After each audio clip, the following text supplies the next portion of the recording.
Bonsoir et soyez les bienvenus dans 28 minutes. Salut les amis. Bonsoir Renaud. Bonsoir. L'actualité du jour, ce sont les États-Unis qui continuent d'un côté de discuter d'un accord sur le nucléaire avec les Iraniens et qui déploient de l'autre une armada militaire impressionnante dans la région. Que va faire Donald Trump? My preference is to solve this problem through diplomacy. But one thing is certain, I will never allow the world's #1 sponsor of terror, which they are by far, to have a nuclear weapon. Can't let that happen. Le président américain est-il vraiment prêt à frapper l'Iran? Quelles seraient les conséquences d'un engagement militaire? On en débattra, puis on vous retrouvera en fin d'émission, bien sûr, Marie Bonisseau et Théophile Cossa. Et si je vous disais, Renaud, que vous pouvez espionner votre voisin, voire même un inconnu à l'autre bout du monde via son aspirateur? C'est l'exploit réalisé par un Français complètement par hasard. Il s'est retrouvé à contrôler 7000 aspirateurs à travers le monde. Prendre le contrôle d'un aspirateur pour espionner son voisin, je vous raconte comment ça marche. J'ai hâte. Et vous, Marie? Je parle d'un très vieux tramway qui fait partie de l'identité visuelle du port d'Alexandrie depuis plus de 160 ans et qui va disparaître, modernisé au grand regret des amateurs de tape-cul plein de charme. Eh bien, à tout à l'heure, les amis. Mais pour commencer, nous recevons la primatologue et vétérinaire Sabrina Krief qui va nous donner des nouvelles de nos plus proches cousins Aragon, Woody et les autres, ces grands singes avec lesquels elle vit en Ouganda et qui sont à 99% humains, comme nous sommes. Et oui, à 99% chimpanzés. Pourquoi sommes-nous si proches? La réponse dans un instant.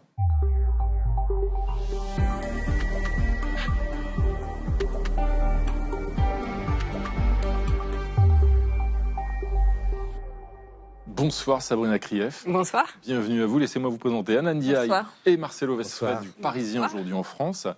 Sabrina Krief, vous êtes donc vétérinaire, primatologue, professeur au Muséum d'Histoire Naturelle et vous venez de publier, vient de sortir donc ce livre infiniment proche, En Ouganda, dans les secrets des chimpanzés. C'est paru aux éditions Grasset. Vous êtes donc, je le disais, vétérinaire et pourtant, on vous avait prédit dans votre jeunesse que vous ne pourriez jamais être vétérinaire puisque vous étiez victime de beaucoup d'allergies et notamment aux poils. Comment est-ce qu'on guérit d'une allergie aux poils au point de devenir spécialiste des grands singes? Alors, on ne guérit pas forcément, mais l'avantage, c'est que je travaille en milieu naturel et que je ne suis donc pas au contact très étroit avec les chimpanzés. Je garde 8 à 10 mètres de distance avec eux. Donc ça va, voilà. Ça va. C'est ce que vous allez nous raconter justement. Comment vit-on avec ces grands singes en Ouganda? Parce que si vous êtes là ce soir, Sabrina Krief, pour nous parler justement de ces grands singes, de ces chimpanzés qui sont si proches de nous, c'est parce que vous avez le profil idéal et c'est ce que va nous raconter tout de suite Gaël Legrand. Sabrina Krief, dans votre livre, vous dressez le portrait d'une douzaine de chimpanzés. Depuis plus de 25 ans, vous étudiez ces grands singes. Qu'ont-ils à nous apprendre? Pourquoi doivent-ils être protégés? Pour répondre à ces questions, vous avez le profil idéal. Né à Maison-Alfort, vous vous passionnez vite pour les animaux. Vos grands-parents ont une maison dans le Perche. À l'âge de 7 ans, vous sortez la nuit avec Alain Bouvier, vétérinaire à Moulins-la-Marche dans l'Orne, pour assister au vélage. Diplômé de l'École nationale vétérinaire d'Alfort au début des années 90, vous voyagez au Kenya, à Bornéo, pour observer la faune, puis au Congo en 1997. Là, sur une barque, une femelle chimpanzé s'avance vers vous et vous enlace. Son geste a été un geste très doux, voilà, comme un signe de bienvenue. Dès lors, vous étudiez ces primates, vous vous penchez en particulier sur leur automédication. Vous y consacrez d'ailleurs une thèse en 2003.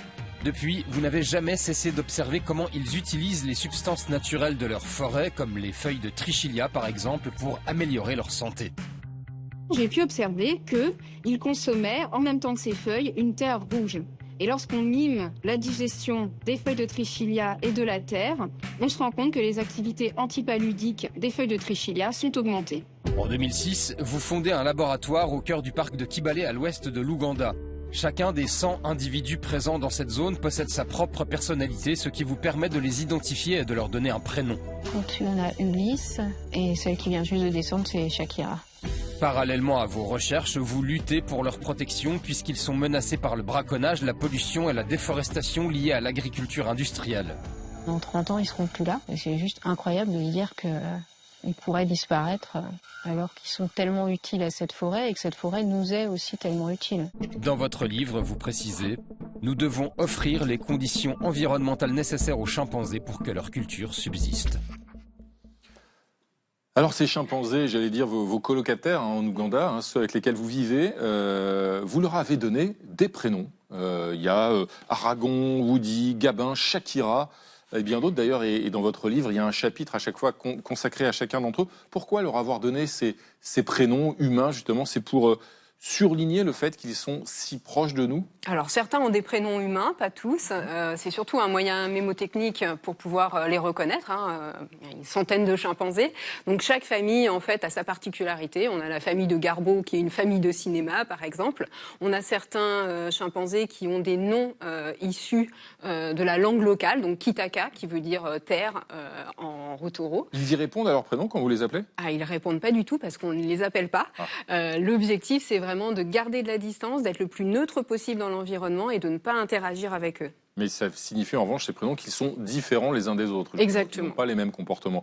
Et vous le disiez, il n'y a pas d'interaction. C'est-à-dire que vous vous tenez à l'écart, pas seulement pour les allergies que vous pouviez toujours ressentir, mais pour des raisons justement de sécurité et d'abord de leur sécurité à eux, c'est ça? Leur sécurité pour éviter de leur transmettre des maladies, également pour pas qu'ils se rendent compte qu'ils sont beaucoup plus forts que nous, parce que donc l'étude pionnière de Jane Goodall, au cours de laquelle elle donnait des bananes en fait pour les approcher, pour les habituer, a révélé que non seulement le comportement a été modifié par cet approvisionnement, mais en plus ils réclamaient des bananes et ils savaient comment les obtenir par la force. Ils pouvaient être violents, effectivement. C'était les études de cette grande primatologue Jane Goodall qui est disparue l'an dernier. Marcelo. Alors, ils mangent pas que des bananes parce que vous observez que parfois ils prennent des morceaux d'écorce et ils mastiquent des morceaux spécifiques comme si c'était de l'automédication. Est-ce qu'il y a dans ce geste-là des choses, peut-être des choses à découvrir pour nous, des médicaments de demain par exemple? Oui, alors effectivement, ils mangent en général pas de bananes et pas de fruits domestiques. Ils ont une très grande diversité alimentaire avec plus de 300 aliments parties de plantes dans leur régime alimentaire habituel. Et nous, ce qu'on essaye de décrypter, c'est ce qui ne fait pas partie de l'alimentation. Donc ce qui peut être de l'automédication, entre autres, non seulement pour documenter leur culture, etc., mais aussi pour trouver des molécules qui peuvent être utiles à la médecine humaine. C'est ça, ce qui signifie que les plantes qu'ils mastiquent, eux, donc pour cette automédication, elles peuvent nous être utiles demain, elles peuvent se traduire par de nouvelles découvertes en termes de médicaments pour l'homme? Ouais, c'est notre objectif. Donc, on observe le comportement des chimpanzés. On essaye de cibler ceux qui sont malades, de regarder ce qui les différencie dans leur comportement, dans leur régime alimentaire. Ensuite, on collecte ces plantes-là, on fait les identifications botaniques, on fait de la chimie, des tests d'activité biologique. Et par exemple, on a mis en évidence des écorces qui ont des propriétés vermifuges, mais aussi dont les molécules que j'ai pu isoler ont des activités contre les cellules tumorales du cancer du poumon. On a aussi trouvé des molécules complètement nouvelles, actives contre l'agent du paludisme. Et donc l'objectif, évidemment, c'est de pouvoir mimer, synthétiser ou hémisynthétiser ces molécules pour la médecine humaine et bien sûr mieux comprendre les chimpanzés. Et donc le fait est qu'ils nous aident, en fait. Ils nous aident, ces singes dont vous parlez à l'instant. Ils nous aident et puis parfois ils nous émeuvent. Ils nous émeuvent beaucoup, Anna, puisque vous allez nous raconter l'histoire d'un bébé macaque, alors qui a déclenché une gigantesque vague d'émotions. Gigantesque. Je vous présente Ponche, un bébé macaque de 8 mois, résident du zoo d'Ishikawa au Japon. Il a été abandonné par sa mère, élevé par des soigneurs, avant d'être réintégré dans l'enclos collectif. Mais la loi de l'enclos est sans pitié. Très vite, Ponche est rejeté. Il se fait molester, harcelé par ses autres camarades et finit par trouver refuge auprès d'une peluche orang-outan. Alors très vite, le monde entier se prend d'empathie pour cet être vraiment très très mignon, jusqu'à s'identifier à lui. Tiens bon, Ponche, on est avec toi, pouvait-on lire sur les réseaux. Ponche est en quelque sorte devenu le symbole de l'enfant rejeté en chacun de nous. Mais à l'inverse, l'association de défense des animaux PETA, elle, ne s'est absolument pas émue de cette séquence et a tenu à dénoncer la cruauté des zoos qui traitent des êtres sensibles comme des attractions. Vous, comment est-ce que vous expliquez déjà ce rejet de Ponche par ses congénères et puis deuxièmement le fait qu'il ait choisi comme figure d'attachement une peluche? Alors plusieurs choses. Oui, les primates, de façon générale, peuvent être abandonnés, mais en milieu naturel. Et par exemple, dans le livre, j'écris le cas des chimpanzés. Quand il y a un orphelin, en général, il est adopté par une femelle, mais chez les chimpanzés, ce sont les mâles qui adoptent et qui aident les enfants à survivre. Ensuite, oui, la captivité peut faire que dans certains cas, les femelles sont pas en capacité d'élever leurs enfants. Dans le cas des chimpanzés, on voit aussi que la maternité s'apprend. Elle s'apprend auprès des congénères. Donc, je l'écris décrit le cas de Gina, par exemple, qui a suivi Garbeau pour savoir comment élever son petit. Ensuite, le fait qu'on se sente en empathie avec ce jeune macaque, c'est aussi un peu normal parce que nous sommes des primates, nous sommes infiniment proches, donc on ressent ces émotions. L'objectif du livre, c'était aussi de montrer qu'ils avaient des personnalités, qu'ils étaient tous différents.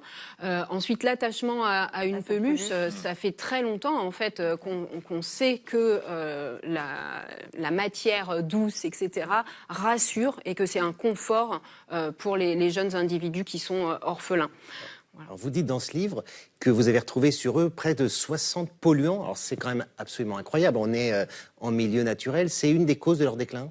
Oui, donc on parlait tout à l'heure qu'ils pouvaient nous servir de guide pour trouver des molécules, mais ils peuvent aussi nous servir de sentinelles pour détecter dans l'environnement, par exemple, les polluants issus de l'agriculture intensive. C'est le cas, on est dans un parc national, mais juste à proximité, il y a des plantations de maïs, d'eucalyptus, de thé, et donc on a retrouvé dans les poils des chimpanzés, un peu comme on le fait pour les sénateurs ou voilà, dans les cheveux, 60 polluants différents. Ça m'a absolument estomaqué de me dire qu'au milieu de la forêt tropicale, on trouvait ces polluants, on trouvait aussi des bisphénols, donc la pollution plastique arrive jusque-là. Ça veut dire que ces espèces sont menacées d'extinction. Il y en avait 1 à 2 millions au tout début du XXe siècle, c'est ça? Il n'y en a plus que 300 000 200 à 300 000. Donc, sur Terre, aujourd'hui, il existe encore 500 espèces de primates. Donc, c'est pour ça aussi que c'est difficile de faire le parallèle entre un macaque et un chimpanzé. Il y a aussi, même si on fait partie des primates, voilà, mais malgré tout, oui, les chimpanzés sont extrêmement menacés par la déforestation.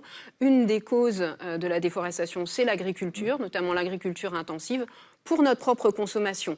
Donc la menace vient en partie de chez nous et les solutions aussi. Et ils sont menacés aussi par le braconnage. Ils sont menacés par... Est-ce que vous gênez, vous les braconniers? Est-ce que votre activité, votre vie en Ouganda, justement aux côtés de ces chimpanzés, eh bien c'est dangereux parfois? Alors j'ai une équipe qui est composée à la fois donc d'Ougandais qui suivent les chimpanzés, mais aussi une équipe qui lutte contre le braconnage. Et parmi les meilleurs agents que j'ai, ce sont d'anciens braconniers qui sont réformés. Donc notre objectif, c'est pas forcément vraiment de rentrer en lutte contre les braconniers, mais de trouver ensemble des solutions. Et parmi les solutions, c'est d'améliorer les revenus.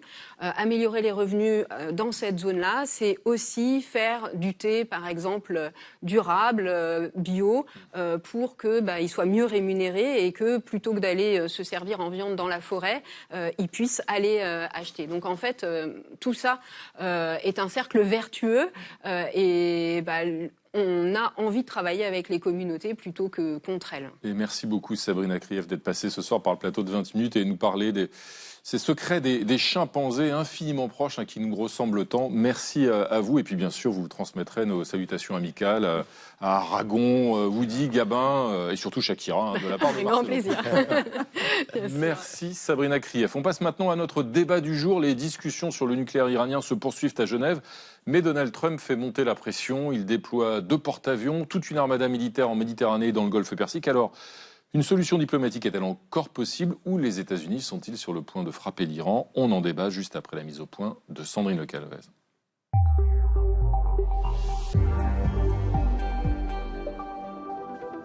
Le calme du lac Léman contraste avec les tensions au cœur des pourparlers qui ont repris près de Genève, où le sultanat d'Oman joue les médiateurs. La délégation américaine veut arracher un accord garantissant que l'Iran ne se dote pas de l'arme atomique. Le chef de la diplomatie iranienne, qui a donné une interview avant de s'envoler pour la Suisse, se défend, lui, de toute ambition militaire. Nous sommes prêts à dissiper les inquiétudes, mais nous ne sommes pas prêts à renoncer à notre droit à l'utilisation pacifique et civile de la technologie nucléaire. Pour mettre la pression sur le régime des mollahs, Donald Trump a déployé les grands moyens dans la région, prêt à frapper. My preference is to solve this problem through diplomacy. But one thing is certain, I will never allow the world's #1 sponsor of terror, which they are by far, to have a nuclear weapon. Can't let that happen. L'administration Trump voudrait également inclure dans les pourparlers la question des missiles balistiques capables d'atteindre les États-Unis. Mais pour Téhéran, ce n'est pas à l'ordre du jour. L'Iran refuse de parler des missiles balistiques, que ce soit avec nous ou avec qui que ce soit. C'est un gros problème. Dans les rues de Téhéran, les Iraniens apparaissent sceptiques sur l'issue des pourparlers de Genève. À mon avis, les négociations ne mèneront à aucun résultat. Trump dit qu'une guerre serait terrible pour l'Iran. Il y aurait une famine et la population souffrirait énormément. Mais les gens souffrent déjà. Après la répression sanglante des dernières semaines, la justice iranienne multiplie les condamnations à mort. Malgré tout, des étudiants ont recommencé à protester contre le régime. Alors, ces nouvelles manifestations peuvent-elles pousser Donald Trump à frapper militairement l'Iran? Ou n'est-il intéressé que par les négociations sur le nucléaire? Sera-t-il capable d'attendre un accord ou risque-t-il de déstabiliser toute la région? Eh bien, nous allons voir ça tous ensemble. Merci à tous de nous avoir rejoints sur ce plateau. À mes côtés, Azad Ekian. Bonsoir, bienvenue. Bonsoir. Vous êtes professeur émérite en sociologie politique à l'université Paris-Cité, spécialiste de l'Iran.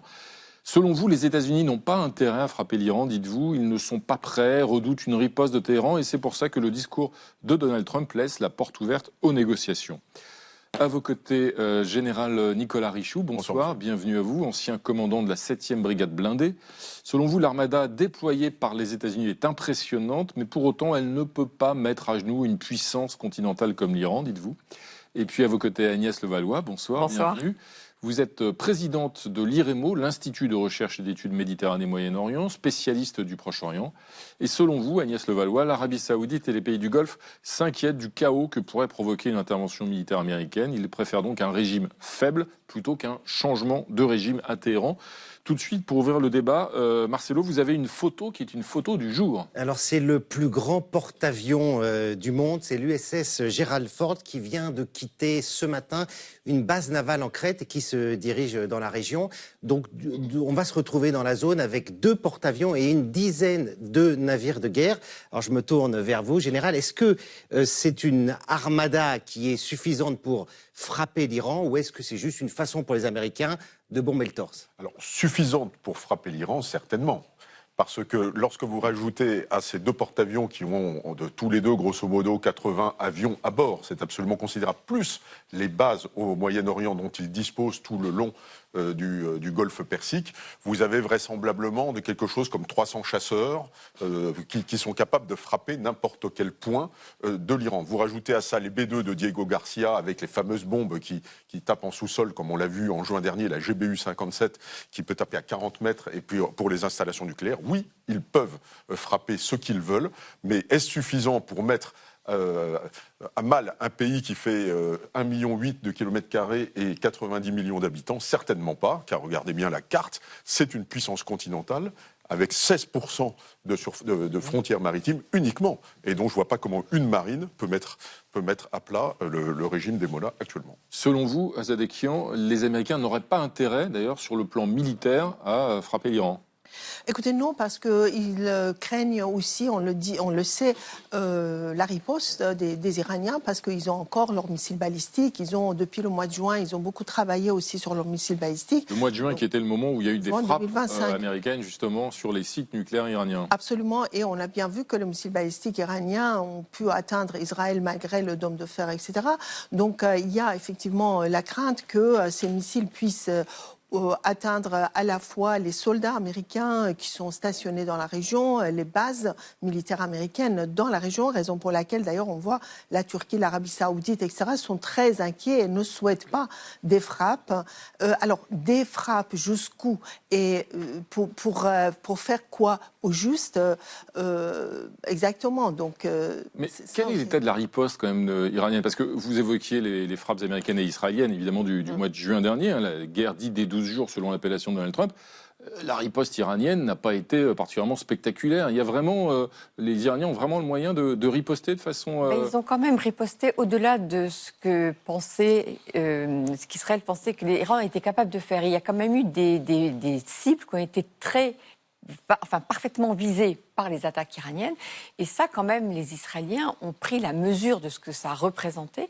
Et donc aujourd'hui, avec la reconstitution, effectivement, dont parlait Azadeh, du potentiel balistique des Iraniens, on en est certain, les Israéliens, depuis le mois de juin, oui, ils et l'ont d'ailleurs, vraiment on l'a bien constitué. vu il y a quelques semaines, quelques mois maintenant, les Israéliens ne poussaient pas les Américains à se lancer dans une opération militaire parce qu'ils n'avaient pas, ils n'étaient pas encore arrivés à reconstituer, eux, leur défense.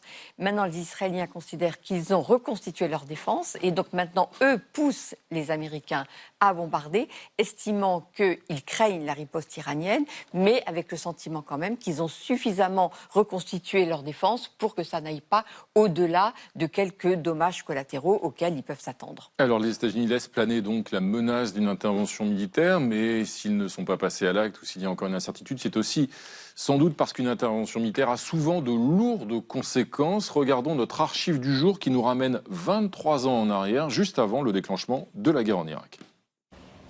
Les forces américano-britanniques actuellement déployées dans le Golfe, ce sont en tout 265 000 hommes, dont 45 000 Britanniques. Ils sont appuyés par 700 avions, des hélicoptères, des navires, dont 6 porte-avions équipés aussi de missiles de croisière, des chars. Ces forces sont réparties en plusieurs bases, partout dans le Golfe, ainsi que dans la base de Diego Garcia dans l'océan Indien, d'où partiront les B-2 et les B-52. La base de l'offensive terrestre, c'est le Koweït, avec le plus gros des troupes, 125 000 Américains, dont une division aéroportée, et 25 000 Britanniques avec des chars et des hélicoptères d'attaque. Est-ce que c'est cette intervention de 2003 qui peut expliquer aujourd'hui, Azadeh, les hésitations de Donald Trump? Écoutez, à cette époque-là, vous l'avez montré, il y a des troupes au sol. Aujourd'hui, Trump ne va pas envoyer des troupes au sol et il se contente juste de dire « je vais frapper ». Mais frapper qui, frapper quoi et frapper jusqu'à quel point? L'Iran est un grand pays, ça a été dit, donc c'est pas à l'aide de ces frappes qu'il va parvenir à mettre au pas le régime islamique d'Iran. Puis on se pose la question de frapper quelle base, quelle personnalité, qui exactement. Quelques frappes ne vont pas changer grand-chose, si ce n'est que les ripostes iraniennes à ce moment-là contre les États-Unis, voire les alliés des États-Unis dans la région, ou en tout cas leur intérêt. Par exemple, le détroit d'Ormuz, à travers lequel passe, on le sait, plus de 30% du pétrole mondial.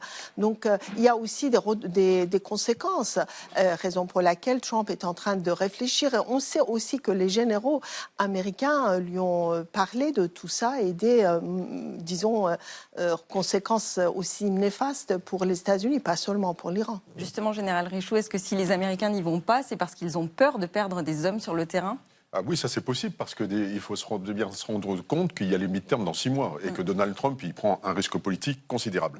Et puis on parlait de l'exemple irakien où c'est encore quand même le chaos, je dirais presque 30 ans après. Mais n'oublions pas l'exemple plus récent de l'Afghanistan où après 20 ans de présence, ils sont repartis comme ça. Ils ont perdu l'Afghanistan en presque une semaine en se retirant de manière unilatérale. Et puis bien entendu le traumatisme du Vietnam dont on se souvient. Donc je pense que les exigences de Donald Trump qui veut quelque chose de court, de décisif et sans enlisement, c'est impossible. Si c'est court, ça ne sera pas décisif. Et si on veut que ce soit décisif, c'est véritablement long et un processus douloureux et avec un résultat incertain. Excusez-moi, parce que j'ai quand même un petit doute quand je vous écoute tous les trois. Effectivement, Donald Trump ne va pas y aller, c'est trop risqué, etc. Et tout. Ah non, on n'a pas dit ça. On n'a pas dit ça.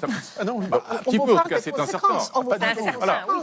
Parce que ça me rappelle un petit peu, juste je pose ma question, ce qu'on disait au mois de décembre à propos de la situation au Venezuela, qui n'a rien à voir sur le plan militaire, bien sûr. Il n'y a pas du tout l'armada, les moyens militaires du côté vénézuélien, mais il y a aussi l'imprévisibilité de Donald Trump et le fait que lorsqu'il dit oui, on va discuter, finalement, au Venezuela, il est intervenu. Mais c'est vrai que là, on voit bien quand même qu'il est dans une logique de discussion, puisque là, les discussions sont aujourd'hui à Genève, qu'il y a eu plusieurs rounds, et on voit bien que en juin dernier, quand les Israéliens ont attaqué, il y avait des négociations que les Américains étaient en train de mener et que les Américains ont été un peu énervés de voir que les négociations avaient été mises à mal parce qu'il y a eu les bombardements. après coup, il a rejoint les bombardements parce qu'il s'est aperçu qu'il y avait des objectifs qui étaient atteints et qu'il pouvait valoriser son action grâce à ça. Parce qu'il ne faut jamais oublier une chose quand même. Trump, la seule chose qui lui préoccupe, c'est comment lui va pouvoir ressortir vainqueur. Il y a ce côté tellement... Moi, je parle de la diplomatie narcissique de Trump, simplement.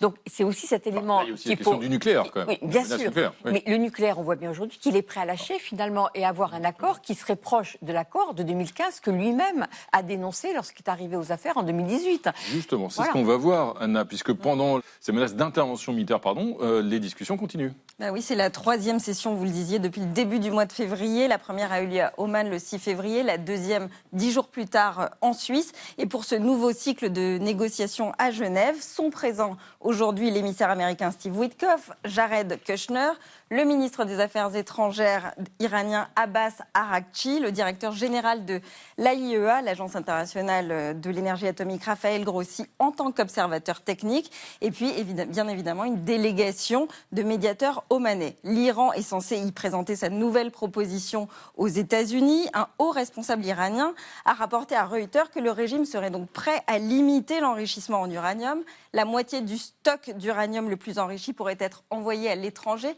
comme cela avait été déjà exigé par Steve Witkoff, et le reste serait dilué sous supervision internationale en gage de bonne volonté. Téhéran envisage aussi d'ouvrir son marché aux entreprises américaines, notamment dans les secteurs du pétrole et du gaz. Et en échange, elle réclame aux États-Unis la levée des sanctions économiques et le droit à poursuivre son programme nucléaire civil. Il reste toutefois un sujet épineux qui pourrait potentiellement tout faire capoter. Les États-Unis veulent absolument évoquer la question de la portée des missiles balistiques iraniens. Et pour le moment, l'Iran s'y refuse. Azadekian, est-ce qu'on n'a jamais été aussi près d'un accord, ou alors est-ce que finalement tout ça c'est de la poudre aux yeux pour éviter d'être attaqué par les États-Unis ? Écoutez, il me semble que cette armada américaine dans la région a persuadé visiblement les dirigeants iraniens. À cela s'ajoute, il ne faut pas oublier ce qui s'est passé dans la société iranienne. Le régime islamique d'Iran est très, très affaibli, très impopulaire. Des vagues successives de mouvements sociaux. Le dernier en date, c'était en janvier, avec environ 30 000 morts.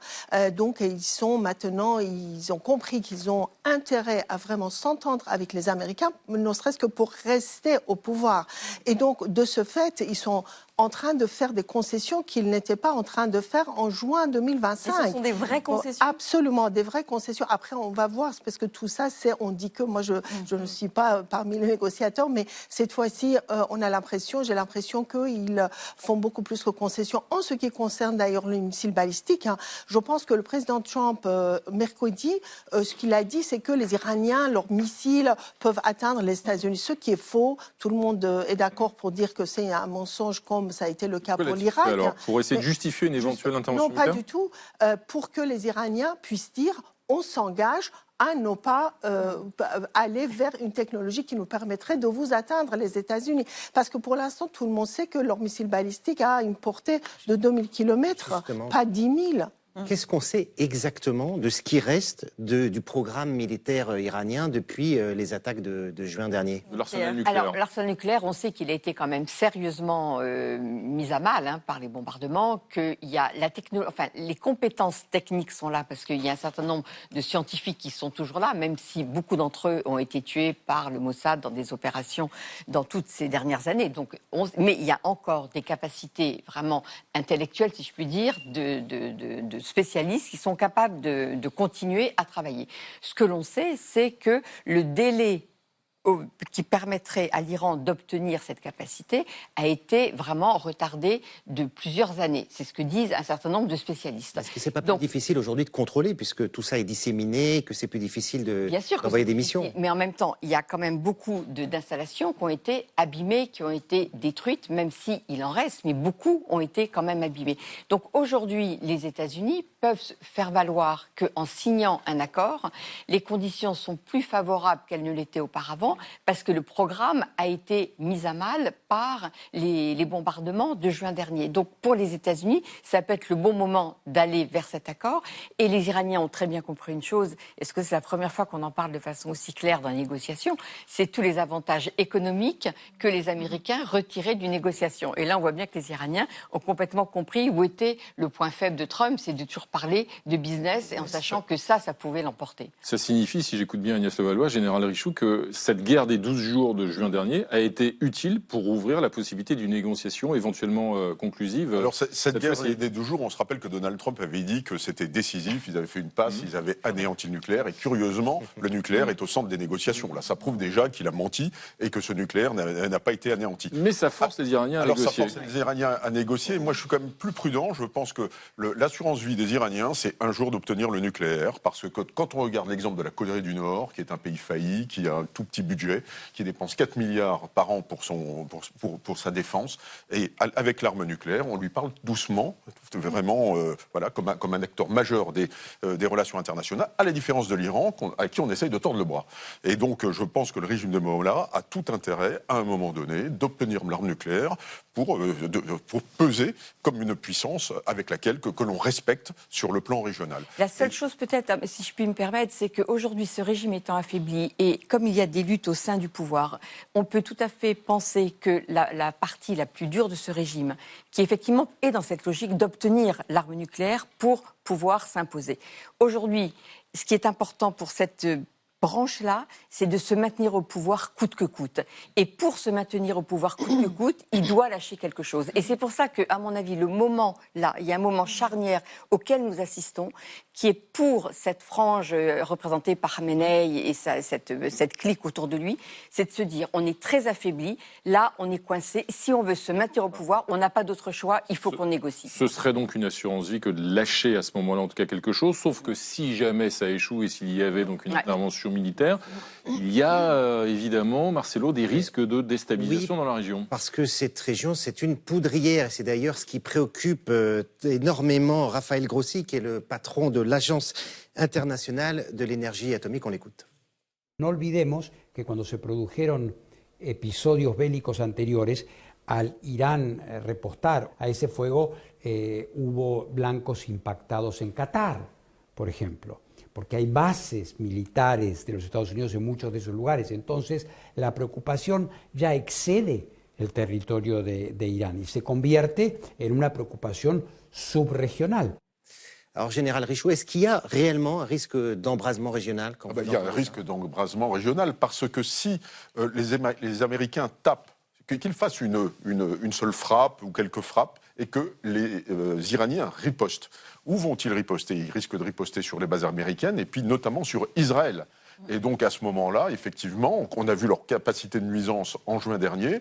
On se rappelle que le dôme qui protège, anti-aérien qui protège Israël, au fur et à mesure des jours qui passaient, devenait de moins en moins étanche, et il y a eu des morts, il y a eu beaucoup de dégâts.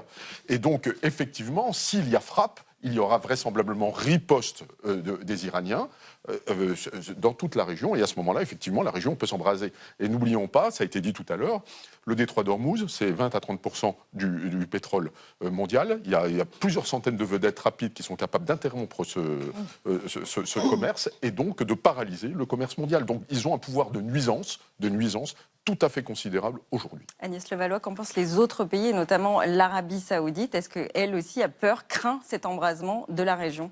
Oui, et c'est pour ça que l'Arabie Saoudite, d'ailleurs, a dit qu'elle ne laisserait pas les Américains utiliser son espace aérien en cas de bombardement de l'Iran. On sait que le prince héritier Mohammed Ben Salman a beaucoup parlé avec Trump pour lui dire que l'Arabie Saoudite et les pays du Conseil de coopération du Golfe n'étaient pas du tout favorables à une guerre contre l'Iran. Les pays du Golfe sont ravis de l'affaiblissement de l'Iran, ça c'est une évidence absolue, mais de là aller jusqu'à des bombardements avec le risque de riposte sur leur territoire, puisque effectivement les bases américaines sont dans tous ces pays de la région, et ce qui veut donc dire des risques sur leur propre territoire, ce qui veut donc dire chaos potentiel. Et la seule chose qui préoccupe les pays du Golfe, il ne faut jamais l'oublier, c'est le business. Et que ce sont des pays qui sont engagés dans des stratégies de diversification économique. Juste à titre d'exemple, l'Arabie Saoudite a revu complètement à la baisse tous ses grands projets, en particulier les fameux projets, vous savez, Neom, de cette ville de 100 km. Maintenant, on parle de 2 km. Bon, parce qu'il n'y a plus d'argent, beaucoup moins d'argent, et cette situation régionale ne fait pas du tout les affaires de MBS et des pays de la région. Donc eux sont vent debout contre le risque d'une attaque, tout en la craignant, en se disant qu'il y a quand même un gros risque qu'elle ait lieu. Il y a un acteur dont on n'a pas parlé à Zadekian, c'est la population iranienne qui continue à manifester. Elle est dans quel état d'esprit? Est-ce que le mouvement va se continuer? Est-ce qu'il peut y avoir un effondrement du régime de ce côté-là? Écoutez, moi je parie sur l'effondrement du régime parce que les mouvements vont continuer. On le voit déjà, les étudiants qui sont déjà dans les campus des universités sont en train de nouveau de manifester, et puis les mécontentements sont toujours là. Aucune revendication des mouvements sociaux précédents n'ont été satisfaites.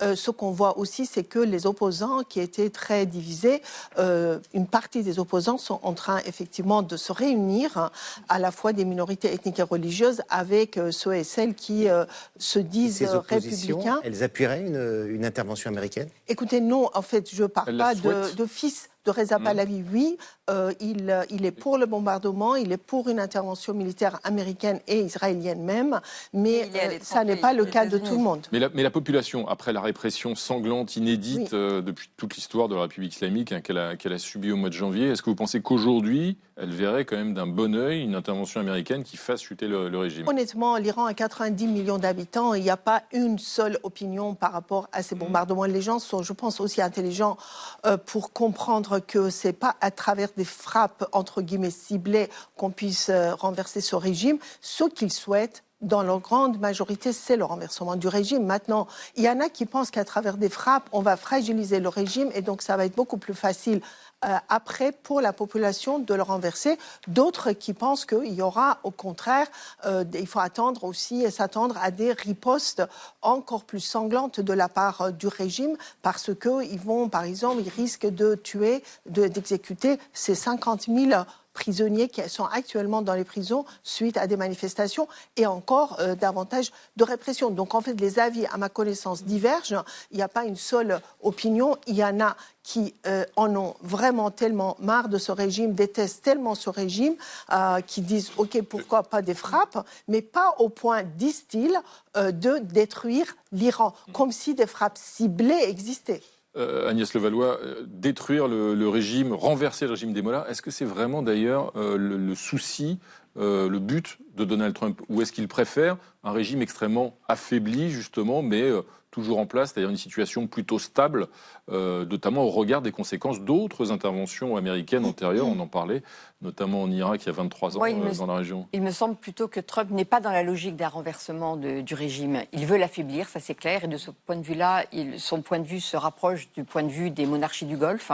Hein, on laisse ce système. L'avantage qu'on a, c'est qu'on le connaît, ce système. Il est ce qu'il est, on l'aime pas, mais on le connaît. S'il disparaît, qu'est-ce que c'est? C'est le règne des milices, à l'image de ce qui s'est passé en Irak depuis 20 ans, et un Irak qui n'a toujours pas retrouvé sa stabilité. Et donc, ce que craignent les pays du Golfe, et je pense Trump, c'est plutôt le règne des milices en Iran, et alors là, avec toutes les conséquences imprévisibles dans lesquelles on va se retrouver. Merci à tous les trois, en tout cas, d'être venus débattre ce soir sur le plateau de 28 minutes. Dans un instant, l'actualité vue par Théophile Cossa et Marie Bonisseau. D'abord, si l'envie vous prend de contrôler un aspirateur à distance, pourquoi pas, eh bien Théophile va vous expliquer comment ça marche. Et puis, nous prendrons le plus vieux tramway du monde avec Marie. Mais d'abord, retrouvons notre linguiste préféré, l'ami Thibault Nolte. Son mot vedette du jour a trait aux élections municipales qui approchent. C'est ceinture rouge et c'est entendu. Dans le Val-de-Marne, ville historique de la ceinture rouge, ce qu'on appelle la ceinture rouge. La ceinture rouge de Paris. Qu'est-ce que ça veut dire? Exactement ce que ça dit. Merci de m'en dire un peu plus. Entendu. La vie secrète des mots vedettes. Ceinture rouge, du latin cingere, entouré, et rubeus roux, désigne les communes saignant Paris, historiquement dirigées depuis les années 20 par le Parti communiste français, soit les Rouges. Aux prochaines élections municipales des 15 et 22 mars, les communes communistes tenteront de maintenir un semblant de ceinture rouge.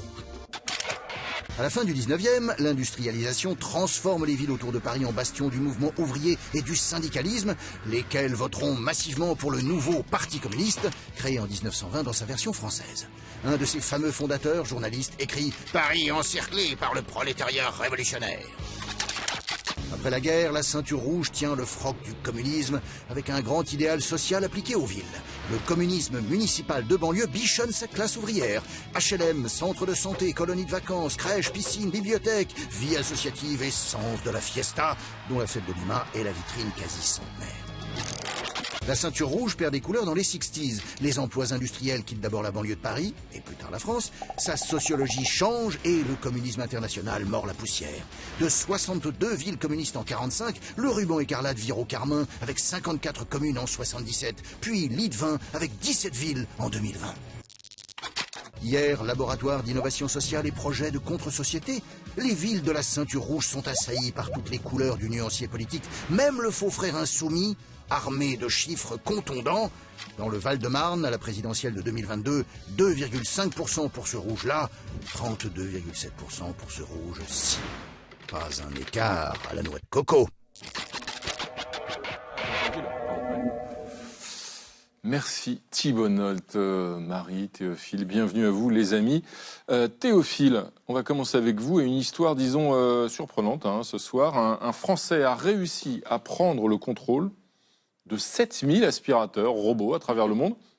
Expliquez-nous comment ça marche. Oui, tout commence lorsque cet homme, Sami Asdoufal, un Français de 32 ans qui manifestement aime que son sol soit propre et qui est malin, se dit « mais au fait, c'est assez pénible de passer l'aspi, et si je le connectais à ma manette de PS5, sa PlayStation ?» Idée innovante. Alors l'aspirateur robot en question, on va le voir, un DJI Romo, alors on est sur du très très haut de gamme. Il coûte 1 300 €, on le commande normalement via une application smartphone. Alors Sami, en bon geek, il bidouille, il arrive à connecter sa manette à son aspirateur, il analyse grâce à l'IA comment son aspirateur communique avec les serveurs de DJI, et c'est là qu'il fait une découverte étonnante, comme il le dit lui-même, une faille plutôt flippant. Laquelle? Alors, eh bien, il l'explique sur X. En s'abonnant à une route ultra commune sur le broker MQTT de DJI, on remarque qu'il n'y a pas de ACL par device. Bah, j'allais vous le dire. Vous n'avez rien compris. Si. Ouais. Sous-titre pour les autres, Sami découvre qu'en gros, avec sa manip, il a non seulement accès aux données de son aspirateur, mais aussi à celles de 7000 autres aspirateurs dans 24 pays. Alors vous allez me dire, les données d'un aspirateur, on s'en fiche. Oui, sauf qu'on ne parle pas de n'importe quel aspirateur. DJI, à l'origine, c'est une marque chinoise de drone qui a intégré dans son aspirobot toutes les technologies qu'on retrouve dans un drone. Donc des caméras, des micros, un outil qui permet de cartographier ultra précisément l'environnement. Bref, Sami s'est retrouvé à pouvoir regarder et écouter en direct les flux vidéo des aspirateurs, obtenir les plans des maisons et même la position géographique de chaque robot grâce à leurs adresses IP. Vous voyez le léger problème. Le type va être recruté par la DGSE, c'est sûr. Oui, ou par Poutine éventuellement. Il a alerté l'entreprise? Bah oui, Sami est un geek honnête. Il me l'a dit lui-même au téléphone. Oui, parce que là, c'est du journalisme d'investigation que je vous propose, Renaud. DJI a depuis corrigé la faille, minimise l'incident, assure que ce cas est extrêmement rare. Reste que ça interroge sur la sécurité de tous nos appareils connectés du quotidien. Qui nous dit que la CIA ou que les Russes ne nous espionnent pas via notre robot cuiseur?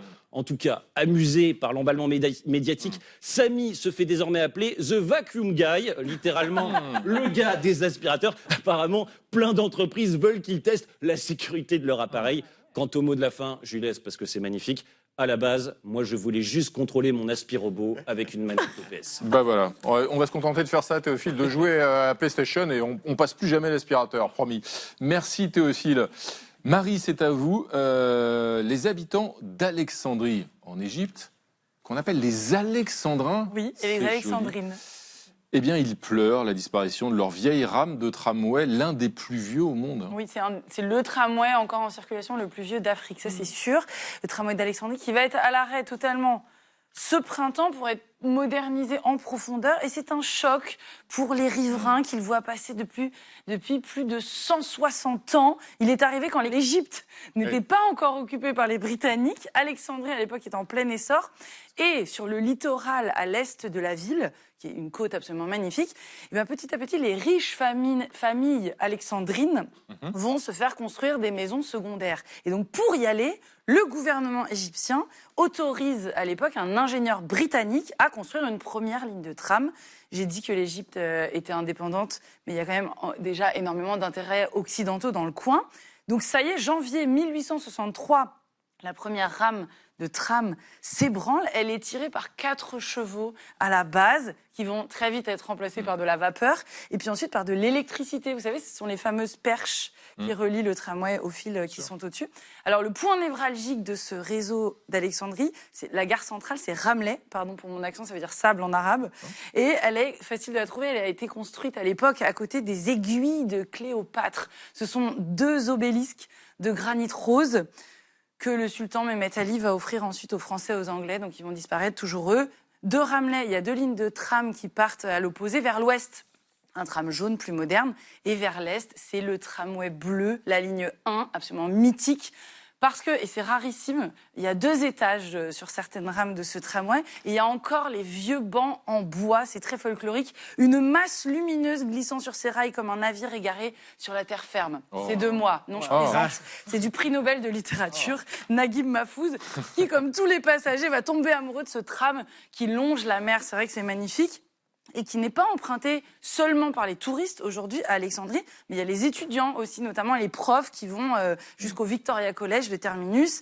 Il ne leur reste donc que quelques trajets, puisque en avril, tout le réseau va être mis à l'arrêt. Ça a déjà commencé le chantier sur certaines portions.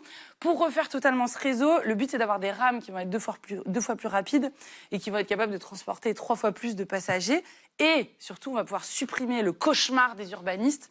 Qu'est-ce qui se passe quand il y a un vieux tramway ? Il y a des passages à niveau. Ouais. Il y a encore 26 passages à niveau dans Alexandrie. Donc il faut laisser passer le tram, il y a des feux rouges, il y a des embouteillages, etc. Au lieu de ça, le futur tram va être souterrain et en partie aérien.